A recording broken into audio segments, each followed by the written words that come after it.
Allah Bapa, Engkau sungguh mulia.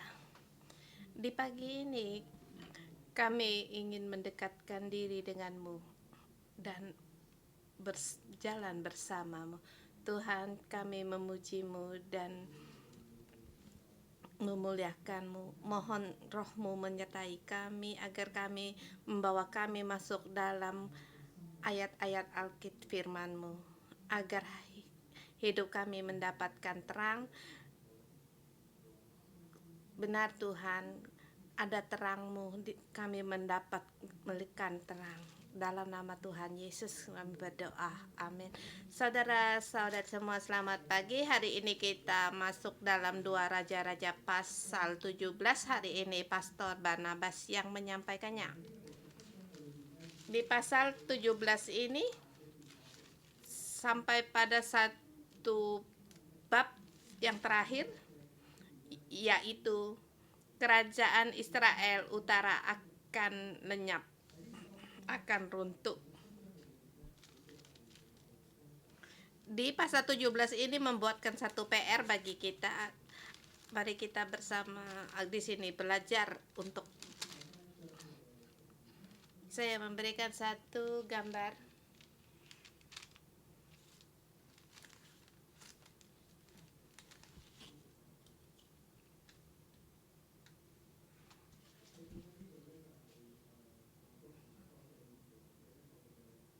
Kamu melihat satu itu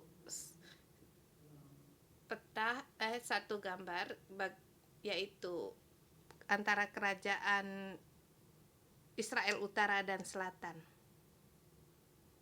Satu sketsa. Kita melihat di tengah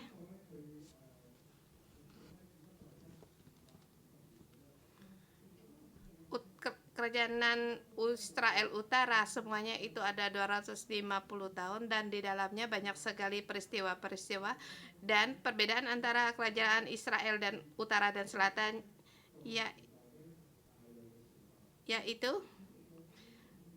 yang tidak sama. Ya, ada satu dinasti yaitu di Raja Daud sampai pada anak cucunya Daud ke bawah, dan semuanya di situ di kerajaan Israel Utara itu ada 19 raja, dan di antaranya di situ ada 9 dinasti, dan setiap kali menggunakan kekerasan untuk merebut kedudukan raja.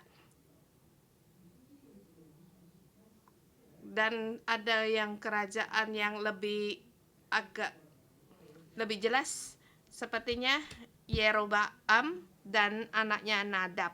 Dan di antara mereka masuk dalam penyembahan lembu tuangan di Batel, sehingga membawa orang Israel masuk dalam penyembahan berhala dan melakukan dosa. Mereka menyembah lembu tuangan sebagai Tuhan.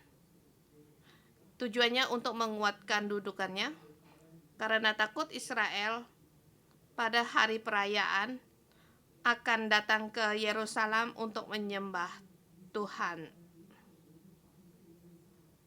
Jadi di raja-raja Yeroboam dan Nadab akan membuatkan keruntuhan bagi Israel. Dan salah satu kemudian adalah dinasti dari Amri. Setelah Amri kemudian kerajaan Ahab, istrinya Ahab yaitu Isabel, dan membawa penyembahan Baal bagi Israel.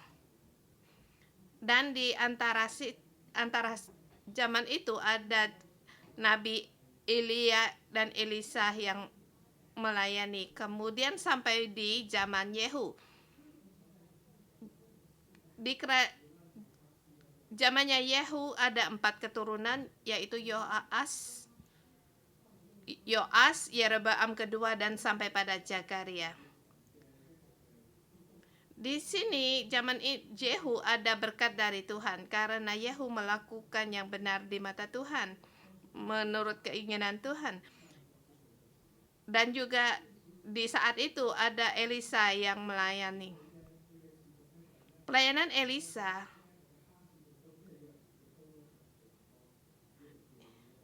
yang lepas dari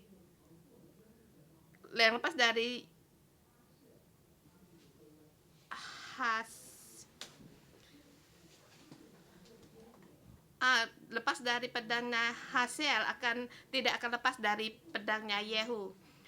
Yang lepas dari pedangnya Yehu tidak akan lepas dari pedangnya Elisa.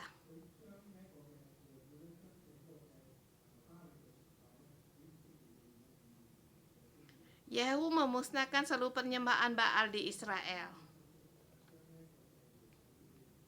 dan juga membunuh Isabel. Dan bersamaan juga dia membunuh Ahazia, Raja Yehuda.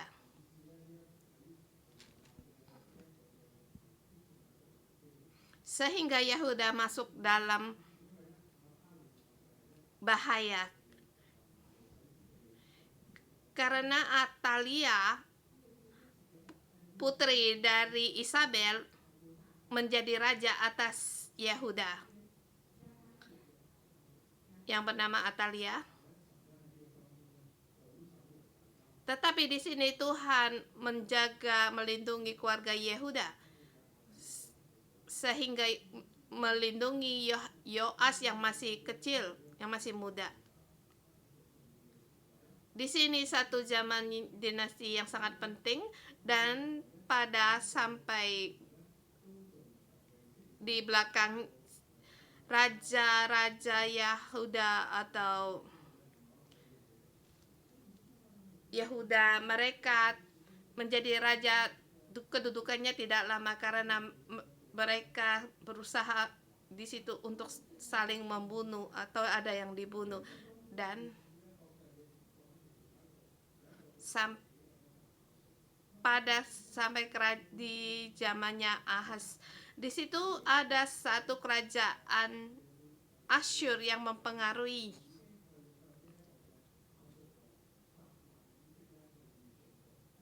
Di zaman Yehu, kerajaan Asyur juga berusaha untuk menyerang Samaria.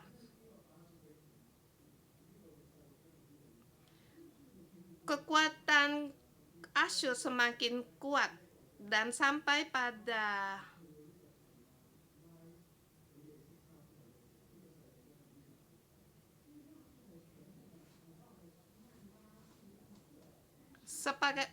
di zaman Menahem semakin kuat, sehingga seluruh Israel utara diserang oleh Asyur.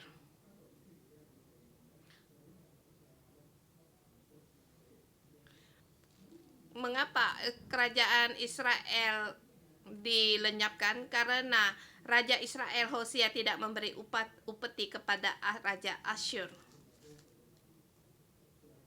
Jadi kita melihat di pasal 17, 2 Raja-Raja pasal 17 dengan tema terlebih dahulu memberi dalam 3 subbagian ayat 1 sampai dengan 6. Subtema kedua yaitu ayat 17 sampai dengan 13. 23. Kemudian subtema ketiga di ayat 24 sampai dengan 41. Mari kita melihatnya dengan saya memberi tema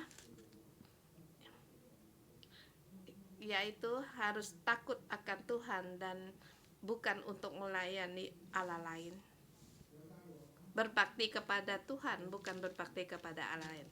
Di ayat pertama dikatakan dalam tahun ke-12 zaman Ahaz Raja Yehuda, Hosea bin Ela menjadi raja di Samaria atas Israel. Ia memerintahkan 9 tahun namanya. Ia melakukan apa yang jahat di mata Tuhan, tetapi bukan seperti raja-raja Israel yang mendahului dia.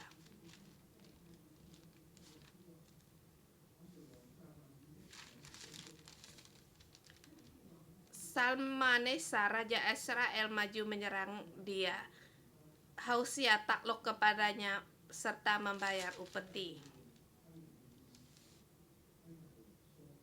Tetapi kedapatan oleh Raja Asyur di pihak Hosea ada kesempatan karena Hosea telah mengirim utusan kepada Raja Mesir.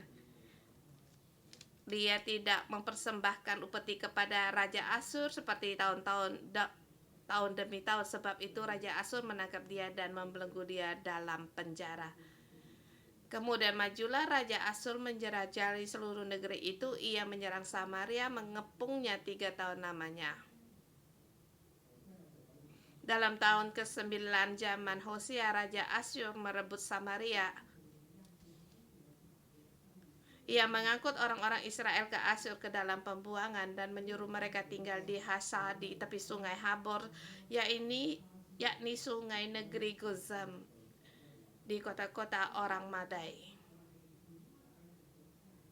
Di zaman Raja Ahaz, Raja Yehuda, Hosea bin Ela menjadi di Samaria atas Israel. Di zaman ini melihat penuh dengan goncangan. Bahkan waktu pun sepertinya kacau. Keadaan sepertinya kacau. Kalau kita melihat di pasal 15 ayat ke-30,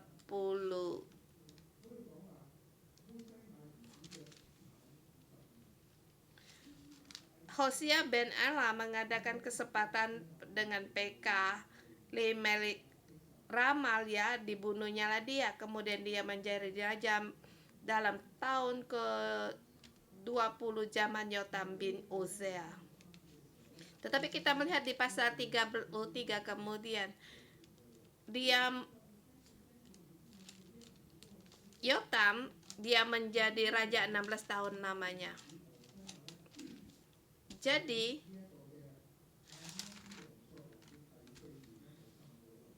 Raja Hosea bin Ela menjadi raja Israel di tahun keempat di zaman Raja Yehuda.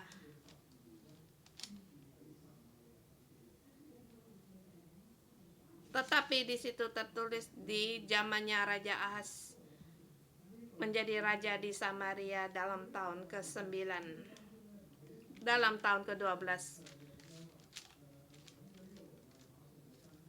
Sepertinya tidak mudah untuk menduduki kedudukan raja di dalam perpecahan kekacauan dalam politik. Hosea perlu waktu yang panjang, hampir 8 tahun untuk mengukuhkan kedudukan raja.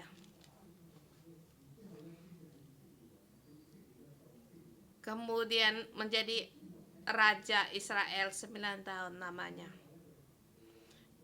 Alkitab menuliskan ia melakukan yang jahat di mata Tuhan, tetapi bukan seperti raja-raja Israel yang mendahului dia. Di sini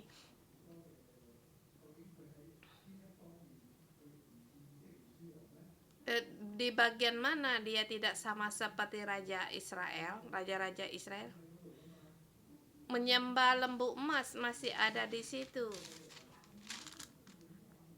Dosanya Nebat masih di situ. Mereka masih menyembah berhala di negeri itu. Apa yang berbeda? Pada saat meneliti Alkitab, terdapat di suatu tempat tertulis di 1 Tawarikh 1 pasal 40, di situ tertulis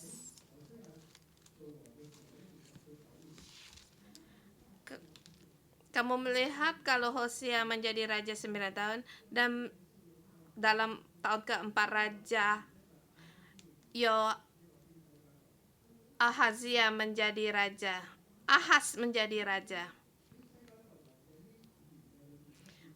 Hosea dalam tahun ke-5 menjadi raja. Hubungan dengan Israel agak renggang dengan hubungannya dengan Yehuda, sehingga Hosea memberikan leluasa bagi orang Israel untuk pergi ke Yerusalem, seperti yang tertulis di satu Tawarik, tercatat di kitab satu Tawarik. Tempat itu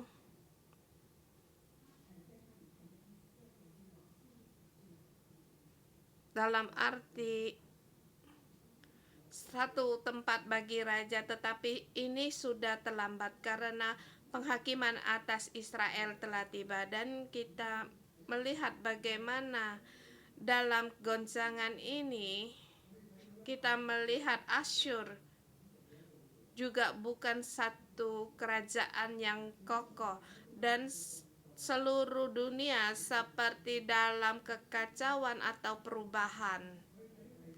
Kita melihat di ayat keempat, kedapatan oleh Raja Asyur, Shalmaneser. Di sini dikatakan bahwa dan di belakang diterangkan Raja Asyur menjajah negeri Samaria, Israel. Di sejarah, kalau melihat sejarah bahwa raja ini adalah Shalmaneser, tetapi sesungguhnya bukan. Yaitu setelah Shalmaneser, salah satu raja setelah Shalmaneser.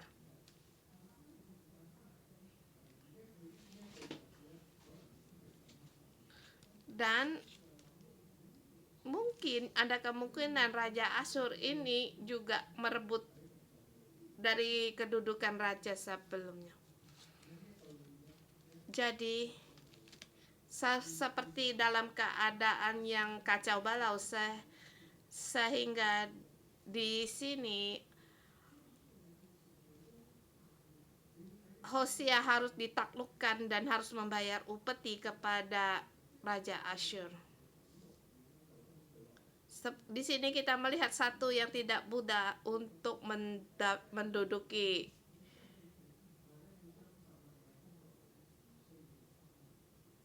dan di situ Hosea harus bayar peti, tetapi di situ mereka untuk menduduki Samaria juga memerlukan waktu dalam 3 tahun namanya.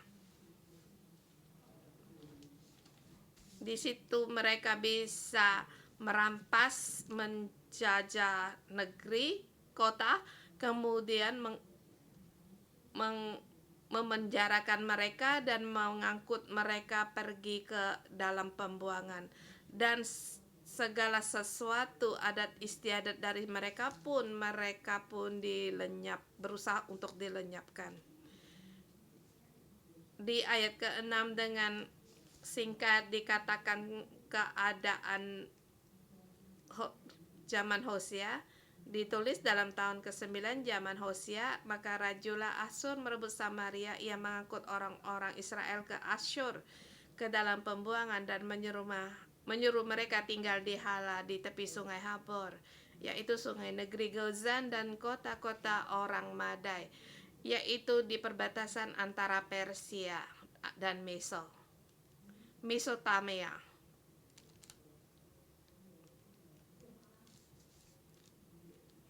Yaitu kalau kita tadi pagi melihat ayat ini, kita akan merasakan di pasal 7 sampai 13 seperti penyelipan.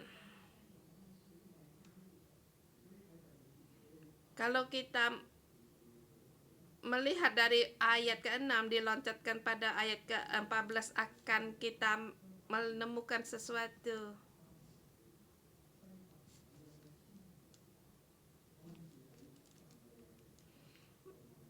Yaitu mereka tidak mau mendengarkan, menekukkan seperti orang mereka yang tidak percaya Tuhan.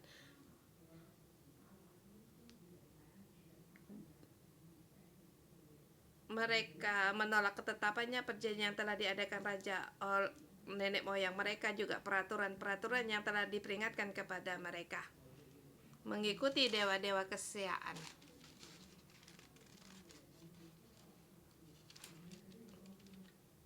Di sini di antara mereka mengangkat menyuruh orang-orang asing untuk tinggal di Samaria.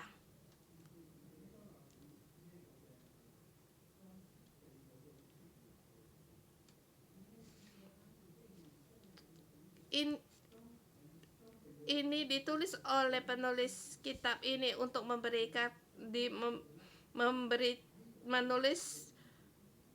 membaca akan makna dari orang Israel dari pembuangan, memberitahukan kepada mereka dalam pengajaran dari sejarah ini apa yang harus dipelajari dari semuanya ini. Sejarah memang harus diterangkan.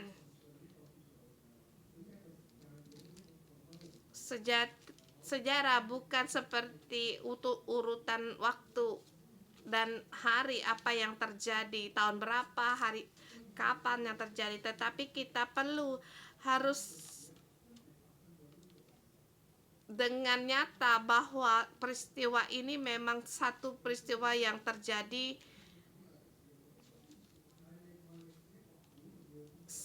satu pekerjaan dari sejarah, yaitu menjelaskan untuk sejarah ini. Dan dalam sejarah ini, di dalam kitab Raja-Raja ini, satu yang sangat penting. Kita melihat di kitab Hosea, hakim-hakim dan di kitab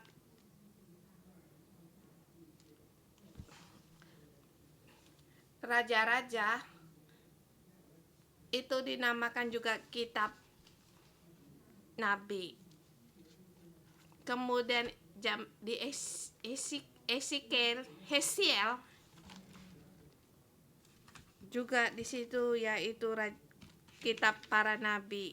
Ini merupakan satu pengajaran mengapa orang Israel bisa dilenyapkan.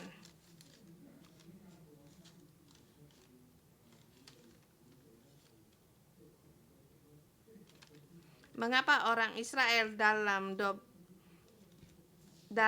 12 suku mereka dimusnahkan dan mereka dihalau dari tempat yang telah diberikan Tuhan kepada mereka. Kita melihat di ayat ke-7, hal itu terjadi karena orang Israel telah berdosa kepada Tuhan Allah mereka yang telah menuntun mereka dari tanah Mesir, dari kekuasaan Fir'aun raja Mesir, dan karena mereka telah menyembah Allah lain.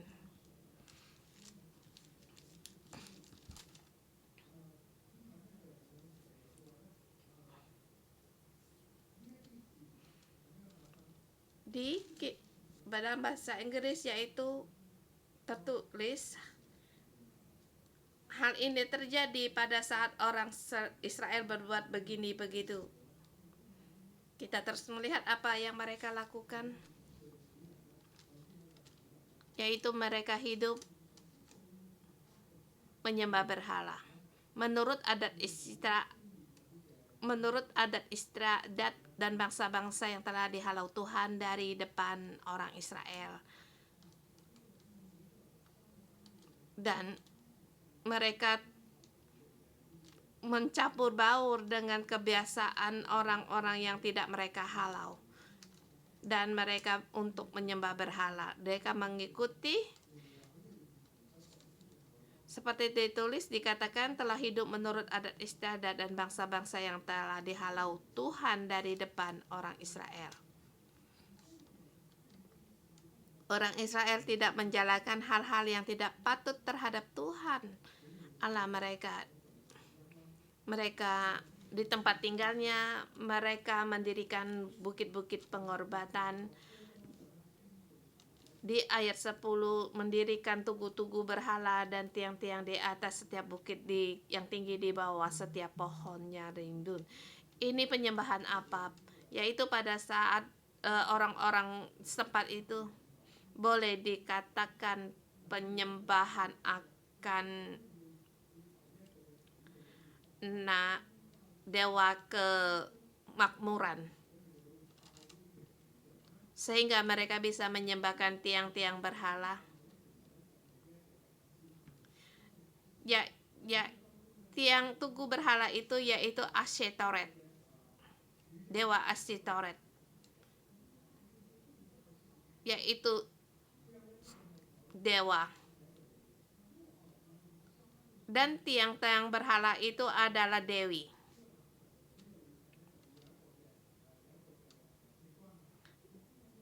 Dan mereka kalau menyembah mereka percaya bahwa laki-laki dan perempuan akan mengadakan hubungan tubuh. Dengan demikian mereka percaya akan menyuburkan tanah di tempat itu dan ada kehidupan dan menghasilkan berkelimpahan. Orang Israel ikut melakukan dan menyembah.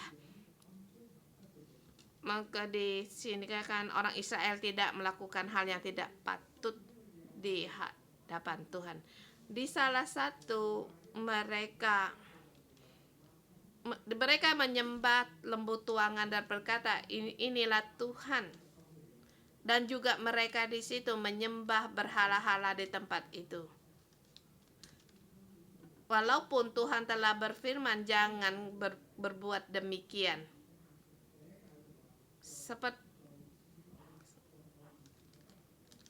Seperti yang dikatakan di 10 perintah, yaitu jangan ada lain di tempatku, di hadapanku. Di hadapan Tuhan kita melihat di sini mereka mempunyai Tuhan lain dan menyembah pada dirinya. Di ayat 13 dan 15 mereka tidak mendengar akan peringatan yang disampaikan oleh hamba dan para nabi. Di ayat 13 Tuhan telah memperingatkan orang Israel kepada orang Yahuda dengan perantaraan semua nabi dan semua tukang tilik.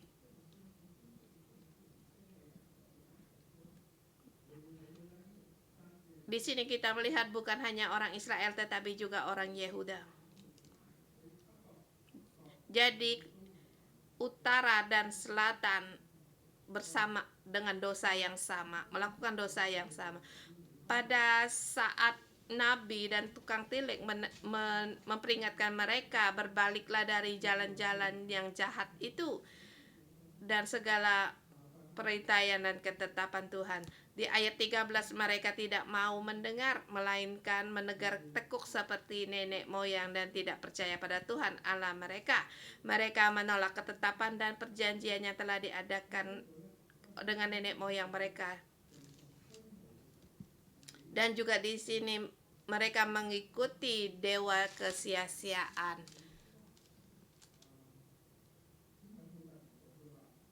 Di teks Inggris yaitu ditulis mereka mengikuti dewa kesia-siaan, sehingga mereka pun tidak juga menjadi sia-sia. Di sini perlu bagus untuk kita renungkan, kalau banyak tempat yang penuh penyembahan berhala, dewa ini adalah kesia-siaan. Kalau kamu menyembah dewa kesia-siaan, kamu sendiri pun akan menjadi sia-sia. Kita tahu Tuhan waktu mencipta kita diciptakan Tuhan menurut rupanya. Jadi kita seluruh orang termasuk tubuh kita punya tubuh, kita punya jiwa, kita punya roh dan perasaan, kita punya pikiran. Seluruhnya itu adalah pemberian Tuhan. Tuhan menurut rupanya menciptakan kita setiap orang. Jadi pikiran kita satu yang sangat berharga, dan emosian kita juga satu yang pemberian yang sangat berharga. Tubuh kita juga satu yang sangat berharga. Kita melihat Michael punya tubuh yang sangat tegap dan sangat berharga sekali, dan kita setiap orang sangat berharga. Mengapa kita harus menghargai tubuh kita? Mengapa kita tidak boleh membunuh orang? Karena kita memiliki rupa Allah, dan juga Tuhan sangat menghargai tubuh kita sampai pada titik kita tidak boleh sembarangan menyakitkan tubuh kita. Kita tidak boleh menulis-nulis, mencoret-coret di tubuh kita dan merusak tubuh sendiri. Saya ingat dulu ada seorang guru memberikan satu cerita. Dia seorang tua, udah lanjut usia. Di zaman perang kedua, di situ di tempat kemah dalam peperangan, mereka di situ akan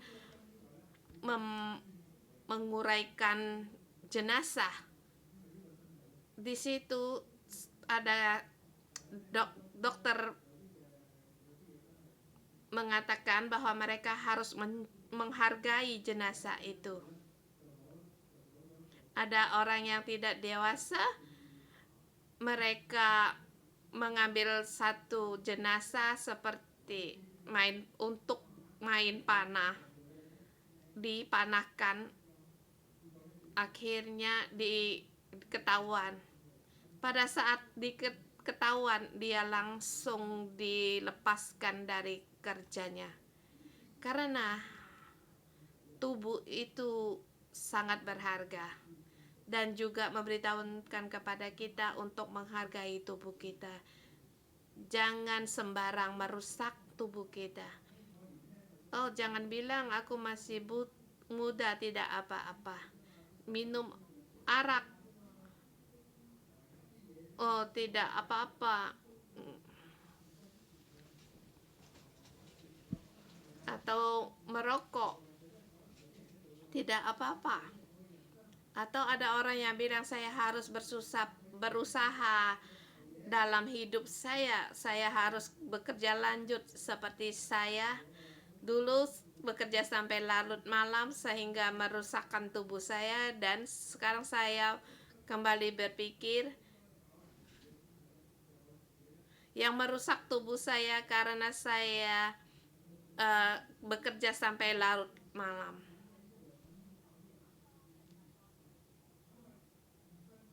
Tidak tidur, cuma karena di dalam juga tak ada kekhawatiran takut punya uang. Mungkin di dalamnya juga ada ketakutan di dalam masyarakat. Semua orang terus menuju ke atas. Mengapa saya tidak untuk bersusah payah berusaha? Maka ini membuat saya merusak tubuh saya. Dan sekarang juga banyak orang-orang demi uang untuk menjual nyawanya. Seperti contoh yang gampang, kalau aku memberikan $10 seperti untuk Michael sebagai contoh, apakah kamu mau mencari dengan tanganmu untuk mencolek tai? Maukah kamu? Tentu saja tidak mau. Coba kalau saya berikan 1.000, belum, pasti tidak mau. 10.000 belum mau. Kalau saya beri 100.000 atau 1 juta, dia juga tidak mau. Tetapi dunia ini berikan aku harga, maka dia akan melakukannya. Kita harus bertanya pada diri kita sendiri, apakah kita juga mau melakukan dengan diberikan uang dengan harga yang besar. Mungkin kita akan menggunakan target kita, jadi target kita itu bisa dibeli dengan uang. Tapi apakah itu dengan harga yang tidak ternilai? Bahkan ada orang nyawa pun dijual.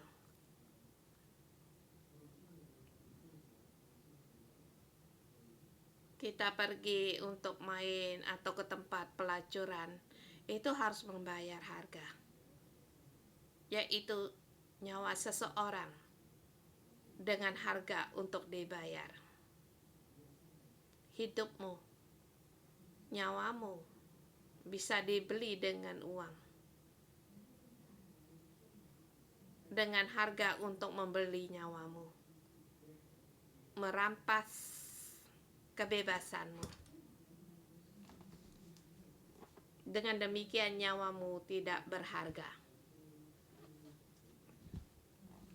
Ya, saat berkata demikian kita tahu bahwa hari ini semua orang juga percaya akan Tuhan, takut akan Tuhan. Adakah kita mengikuti akan adat istiadat atau kebiasaan sehari-hari, kebiasaan dunia ini, sehingga perlahan-lahan hidup kita itu menjadi sia-sia. Bahkan melihat diri juga tidak berharga. Ini keadaan yang demikian, nyawa seseorang dapat dibeli. Saya punya uang, tidak perlu untuk ikut pelatihan menjadi tentara. Saya dengan uang untuk mewakilinya. Demikianlah satu siklus dalam dunia ini, yaitu mengikuti dewa kesia-siaan dan mengikuti mereka. Saudara semua, kita harus merenungkan di mana harga hidup kita. Bagaimana kamu melihat hidupmu? Atau bagaimana kamu melihat hidup orang lain? Adakah kamu merampas kebebasan orang, tidak menghargai perasaan orang? Pada saat kita berbuat demikian, kita menjadikan orang itu tidak berharga.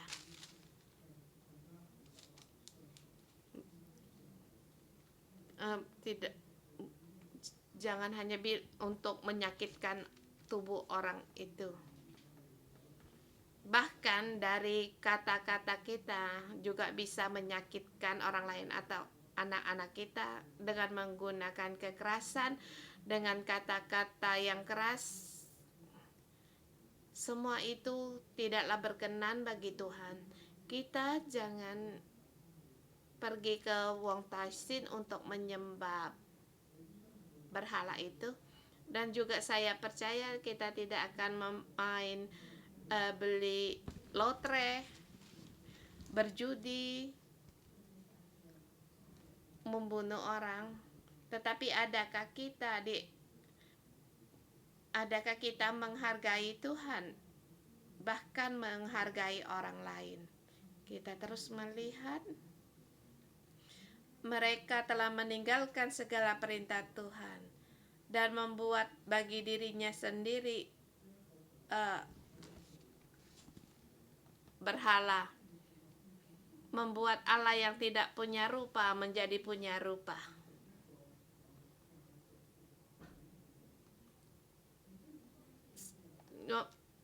Serupa seperti satu yang tidak berharga menjadi mereka punya harga. Kalau kita merasa kita berbuat demikian terhadap orang, adakah kita juga melakukannya terhadap Tuhan? Dan kita kepada Tuhan, kita mohon kemakmuran dan kesehatan. Aku hanya mau minta ini. Saya berbakti padamu hanya untuk minta permintaan ini. Tetapi di dalamnya kita sama saja dengan menyembah berhala. Mungkin hari ini kita menyembah ini, dan besoknya kamu akan menyembah yang lain. Dan kita akan jadi takut akan barang itu, seperti kebiasaan orang Cina. Yang penting kamu jangan menyusahkan saya. Menyembah banyak Tuhan, apa susahnya? Menyembah berapa garu, dupa, apa susahnya? Yang penting kamu jangan menyusahkan aku. Yang penting demikian tidak menyusahkan saya menyembah lebih banyak dari satu, tidak apa-apa dengan menyembah Tuhan Yesus dan juga menyembah berhala. Dalam keadaan demikian, dan kita kembali ke Alkitab, di situ kan mereka, tambahan mereka juga mempersembahkan anak-anak sebagai korban dalam api. Di ayat ke-18, sebab itu Tuhan sangat murka kepada Israel dan menjauhkan mereka dari hadapannya. Tidak ada yang tinggal kecuali suku Yehuda, karena mereka tidak berpegang pada perintah Tuhan.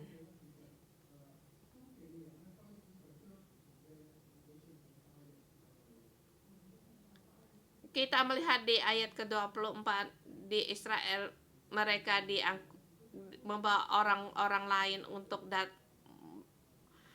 menggantikan orang Israel, orang-orang asing. Dan di situ kita melihat ada percampuran ajaran. Kita melihat di situ ada singa-singa yang membunuh beberapa orang di antara mereka. Lalu mereka takut dan memberitahukan kepada tuannya agar mereka mencari imam untuk mengajar mereka beribadah pada Tuhan. Seluruhnya tidak ada hubungan dengan Tuhan. Dan sini juga kita renungkan, adakah kita punya hubungan dengan Tuhan yang benar, ataukah kita percaya Tuhan, apa yang kita perlukan mohon pada Tuhan, kemudian bye-bye.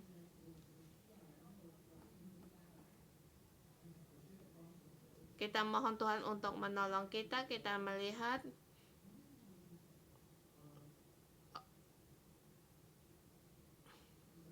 di ayat 29, setiap bangsa itu telah membuat Allahnya sendiri dan menetapkannya di kuil-kuil pengorbanan yang dibuat oleh orang-orang Samaria, dan setiap bangsa bertindak di dalam kota-kota mereka diami. Orang-orang Babel membuat patung Sukat Benot. Ini adalah yaitu kemah perempuan, yaitu kuil perjinaan, yaitu untuk menyembah Allah. Itu mereka harus mengadakan hubungan tubuh.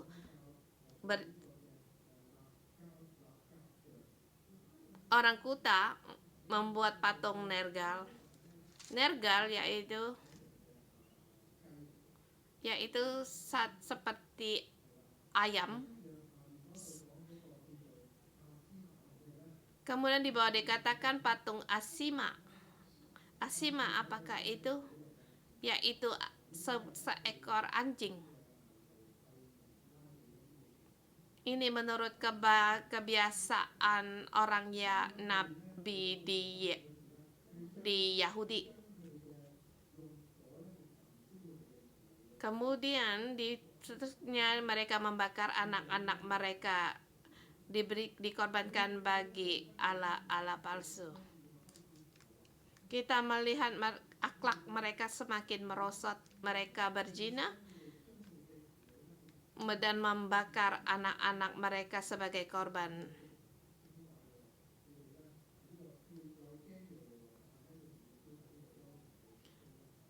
Di Alkitab dikatakan mereka juga berbakti kepada Tuhan, tetapi juga mereka berbakti kepada Allah mereka sendiri. Dan juga mengikuti adat istiadat bangsa yang diangkut di bangsa-bangsa yang menawan mereka.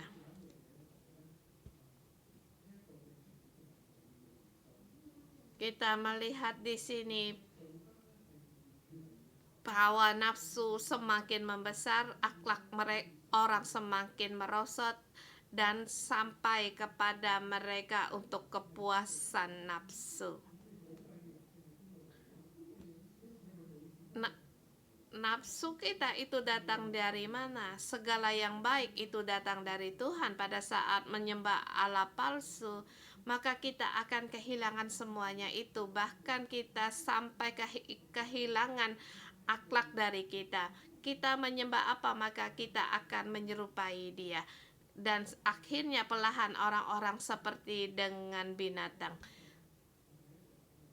Dalam keadaan demikian, sampai di mana mereka berada, mereka menyembah Allah di situ, penuh dengan ketakutan. Dan adakah keadaan demikian pada saat ini di masyarakat kita? Jadi kita harus berdoa untuk Hong Kong, mohon Tuhan agar Tuhan melepaskan kita lepas dari penyembahan berhala dan kuasa pelakuan gelap ini.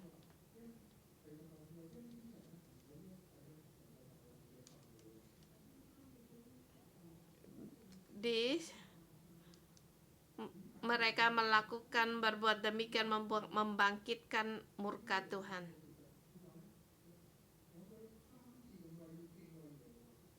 Dikatakan di sini harus 3 kali untuk berbakti kepada Tuhan. Seperti dikatakan, jangan berbakti kepada Allah lain, janganlah sujud menyembah pada Allah lain, dan janganlah beribadah kepadanya, dan janganlah mempersembahkan korban kepadanya.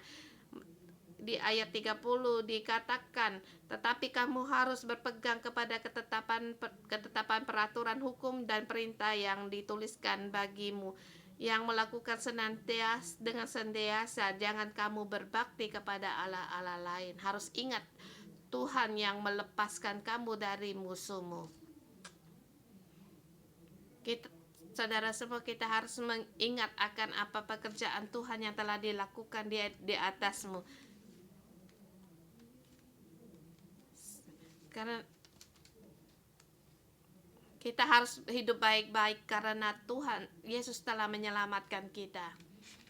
Kita dalam Yesus Kristus, kita mendapatkan kebenaran dalam Tuhan. Kamu harus selalu ingat ada kebenaran Tuhan dalammu.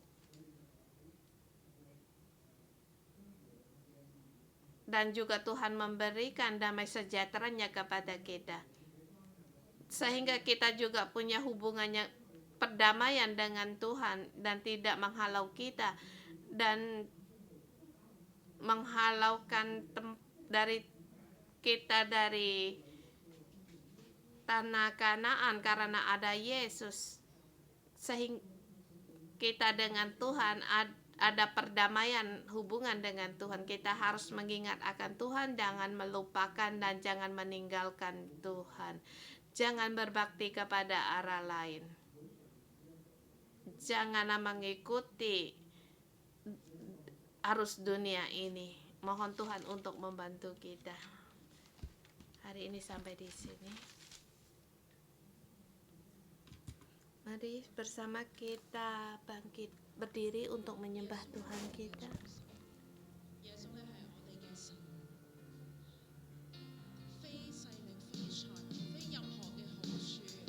Yesus Kristus adalah Tuhan kita. Tiada ada lain selain daripada Tuhan Yesus.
Haleluya, berikan segala kemuliaan bagi Tuhan.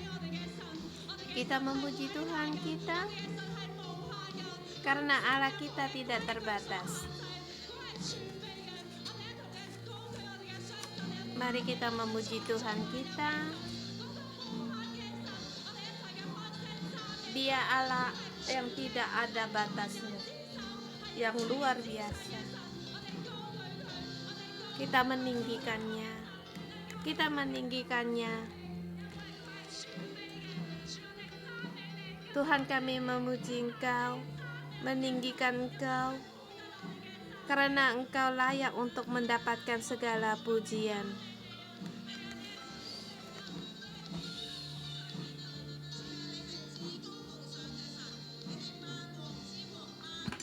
Allah yang bertata di tempat yang maha tinggi, Engkau adalah Allah dari segala Allah, Tuhan dari atas segala Tuhan. Tuhan, kami berterima kasih, Allah yang maha tinggi, kami dengan seluruh hati, seluruhnya untuk memuji Engkau, karena Engkau layak untuk mendapatkan segala keagungan dan pujian. Hanya Engkau Allah pencipta, hanya Engkau Allah pencipta. Segala sesuatu adalah ciptaan darimu, dan segala sesuatunya harus kembali kepadamu, menyembah padamu. Hanya Engkau adalah Allah yang maha tinggi. Tuhan, kami memuji-Mu. Hidup kami semuanya adalah berharga karena kami adalah Engkau ciptakan menurut rupa-Mu. Tuhan, di dalam hidup kami punya rupa yang berkelimpahan seperti Engkau. Tuhan, kami memuji Engkau untuk menghitung segala keanugerah-Mu, dan dalam ciptaanmu sungguh ajaib. Tuhan, kami memuji Engkau, harga dalam hidup kami dengan harga yang mahal, anakmu sendiri untuk menyelamatkan kami sehingga kami mendapatkan keselamatan. Tuhan, kami bersyukur dan berterima kasih. Tuhan, kami memuji Engkau. Tuhan, terima kasih Engkau menciptakan kami seluruhnya berharga dan dengan harga yang tidak terbatas. Tuhan, tetapi kami juga ada kelemahan. Kami tidak melihat betapa kami berharga. Kami masih mengikuti adat istiadat seperti orang Israel mengikuti adat istiadat orang yang di Israel, sehingga Tuhan Engkau murka dan menghalau mereka dari hadapan-Mu. Tuhan, kami tidak mau Engkau halau di dalam hidup-Mu. Tuhan, di dalam hidup kami masih mengikuti istiadat dunia ini. Tuhan, mohon Engkau untuk membantu kami. Terangilah kami agar dalam hidup kami, terangilah kami dalam hidup kami mengikuti Tuhan atau mengikuti adat istiadat dunia ini. Dan hidup kami untuk apa? Apakah untuk uang? Apakah untuk pekerjaan? Demi semua ini nyawa kami pun kami serahkan. Tuhan, kami tidak menghargai tubuh kami. Kami juga tidak menghargai orang lain. Tidak menghargai mereka juga adalah ciptaan-Mu, Tuhan. Mohon saudari semua, mohon pada Tuhan untuk menerangi-Mu. Kita miliknya Tuhan Yesus Kristus, tetapi kita masih hidup dalam adat istiadat dunia ini, demi uang, demi kejayaan, hawa nafsu. Mohon Roh Kudus untuk menerangi kami. Tolonglah kami.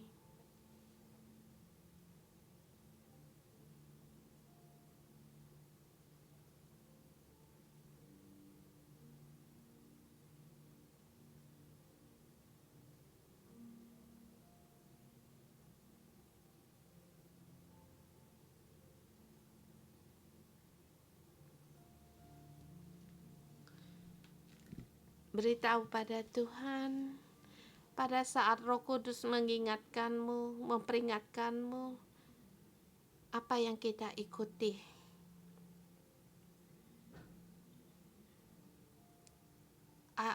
Kebiasaan apa di dunia ini yang menarik kita. Beritahu kepada Tuhan.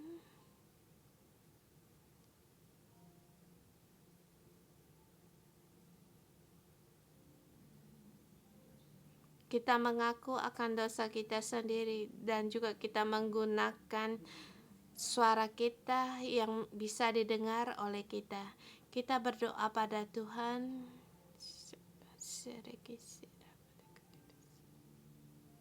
Tuhan, mohon Engkau mengampuni aku karena aku di dalam dunia ini masih mengikuti aliran arusan dunia ini. Tuhan, mohon Engkau mengampuni aku. Aku masih hidup dalam emosi. Allah Bapa, mohon Engkau mengampuniku. Sibuk membuat Dia sebagai Tuhan dalam hidupku. Hidupku hanya untuk kesibukan, bukan untukmu. Penuh dengan jadwal kerja, bukan memberikan diriku dalam bimbinganmu. Tuhan, aku sibuk dengan handphoneku,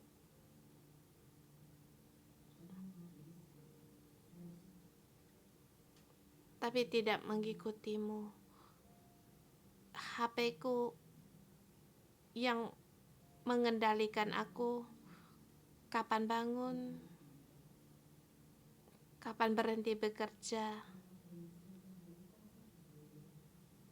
dan banyak tempat yang menarik perhatianku, membawa aku mengambil keputusan. Tuhan, ampunilah aku.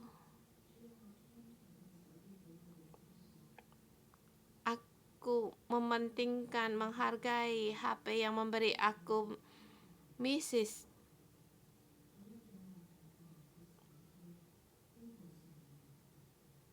Kalau ada masalah, saya tidak mencari Engkau, tetapi dengan Google mencari jawaban. Tuhan, ampunilah aku. Kebiasaan dunia selangkah demi selangkah menarik aku pergi darimu. Tuhan, aku mohon padamu akan aku lebih banyak lagi waktu untuk memberikan waktu untuk mencarimu.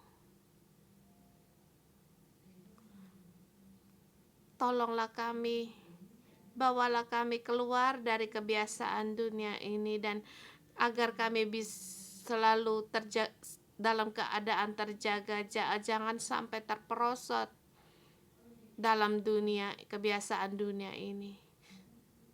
Tuhan, kami berbakti padamu, tetapi tak tersadari kami juga menggunakan kebiasaan dunia yang membawa kami. Kata-kata dari teman memberitahukan tentang harga dunia ini yang perlahan-lahan menuntun kami ke keduniawian. Roh Kudus, mohon Engkau membantu kami, terangilah kami. Tuhan, kami datang di hadapan-Mu. Kami mengaku kami juga seperti orang Israel, kurang percaya. Kami tidak percaya segala sesuatunya datang dari-Mu. Kami juga tidak percaya segala kesuburan di bumi ini adalah datang dari-Mu. Seperti orang Israel percaya pada dewa-dewi yang bisa menyuburkan tempat ini. Tuhan, di dalam kami banyak sekali kurang percaya. Kami sehingga kami pun kurang percaya akan perjanjian-Mu, dan kami lebih banyak menggunakan cara kami sendiri lebih dari mencari bimbingan dari-Mu, sehingga hidup kami dalam penuh dengan ketakutan, kekhawatiran, sehingga hati kami semakin menjauh dari-Mu. Tuhan, kami datang di hadapan-Mu, mohon Engkau mengampuni kami, ketidakpercayaan kami, yang ketakutan kami. Tuhan, kami kurang percaya Engkau adalah Allah, Allah Bapa kami.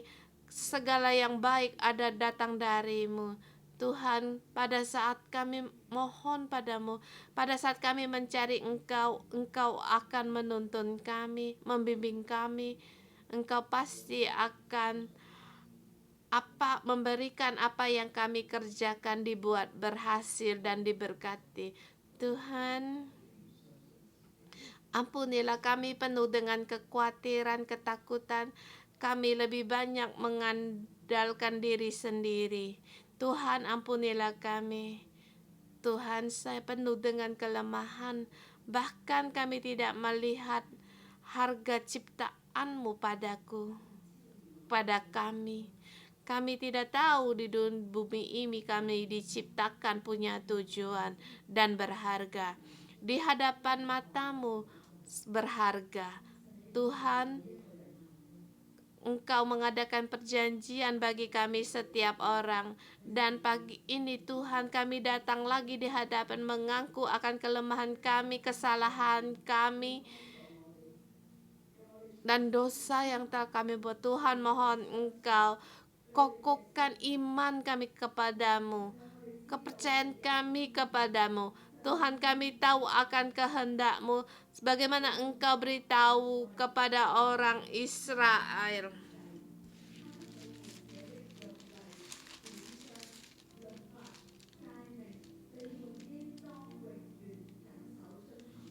Haruslah berbaliklah dari jalan-jalan yang jahat itu, dan tetaplah ikut segala perintah dan ketetapanku sesuai dengan undang-undang yang ku diperintahkan kepada nenek moyangmu. Dan Tuhan, Engkau juga harus berpegang pada ketetapan hukum yang tertulis dan melakukannya dengan senantiasa, dan janganlah kamu berbakti kepada orang lain, maka Allah kamu harus berbakti, maka Ia akan melepaskan kamu dari semua musuhmu. Saudara semua, kita mari kita berdoa. Tuhan, Engkau adalah Allah Bapa kami. Hanya Engkau satu-satunya Allah yang menciptakan dan mengasihkan aku. Di dalam-Mu aku berharga. Aku mau seluruh hati untuk mengikuti-Mu, tidak mengikuti kebiasaan dunia, tidak mengandalkan kekuatan sendiri, tidak menyembah pada arah lain, hanya mengikuti Yesus, mengasihi Yesus, agar lebih banyak orang lagi mengenal Yesus untuk mendapatkan keselamatan. Allah Bapa, terima kasih, kami memuji Engkau, mendengar doa kami dalam nama Tuhan Yesus Kristus. Amin.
Allah Bapa, kami memandang Engkau, berharap pada Engkau. Terima kasih hubungan yang nyata ada di antara kami. Dan kami tahu selain Engkau tak ada Allah lain. Dan ajaran ini ada di dalam hidup kami, dan dalam hidup kami tiada Allah lain. Tuhan, kami datang di hadapan-Mu. Kami tidak lagi untuk mengendalikan Engkau. Kiranya kehendak-Mu tergenapi dalam hidup kami. Terima kasih Tuhan. Tuhan, hari ini kami di dalam penuh dengan damai sejahtera dan sukacita. Tuhan, segala kesalahan dosa yang telah kami perbuat, mohon Engkau menerangi kami. Dan terima kasih dalam perjanjian-Mu ada anugerah pengampunan. Setiap kami berbuat salah, berdosa, kami memohon pengampunan, Engkau pun mengampuni. Dan mohon darah Yesus yang menyucikan kami, mengampuni kami. Dan memberkati saudara-saudari semua dalam Tuhan Yesus ada hubungan yang baik dan dalam terang selalu terkait dengan Tuhan. Hubunganmu dengan Tuhan semakin kuat di dalammu. Dalam nama Tuhan Yesus memberkatimu, engkau pasti akan lepas dari tangan semua musuh. Terlebih lagi pada hari Halloween ini, dalam nama Tuhan memberkatimu, keluar masuk dengan damai dan aman. Segala kuasa kegelapan tidak akan ada padamu. Memberkati keluargamu penuh dengan kelimpahan dan penuh dengan makanan. Segala milik pusakamu berkelimpahan karena Tuhan adalah gunung batumu, tempat pelindunganmu. Kamu tidak lagi untuk mengandalkan musuh, hanya mengandalkan Tuhan. Dalam nama Tuhan Yesus memberkatimu penuh dengan iman, menunjukkan akan kemuliaan Tuhan. Memberkatimu di dalammu penuh dengan terang. Dalam terang segala kegelapan pun sirna. Dalam nama Tuhan Yesus memberkatimu. Amin. Segala kemuliaan kita berikan kepada Tuhan. Haleluya. Kita sampai di sini.